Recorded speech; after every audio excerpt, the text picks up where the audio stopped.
Be happy Valentine's Day. Kamushi? Happy Valentine's Day. Valentine's Day Valentine ni ndungu. Valentine ni. Utangiye kwijisha.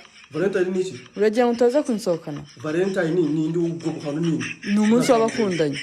Bakundanye. Barakundanye cyo kurusha muze yakunze mama bakaba barabyaye umusore wakema nkanje. Valentine wo nguwo ninde? Cyo. Aragira inka zandi. Kubirakariye mukunda kwagira utugabo ubungu wasanga ari akagabo mukunda n'ubungu. Saint Valentin. Saint Valentin ni iki se?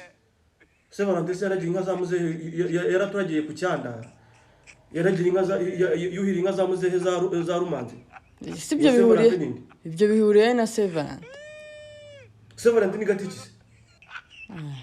Abagabo rero mudashaka gusohokana abantu nuko mutangira kwivugishwa. Saint Valentin sahana nande ku gasore ku musozi wa Karangaza. Ahana nande ninde bahani nka ni Saint Valentin ariko se mwabagabo mwambwiye Saint Valentin iki? Uzagenda ubaze. Ubuzundu buhano gusa. Saint Valentin imbere bati.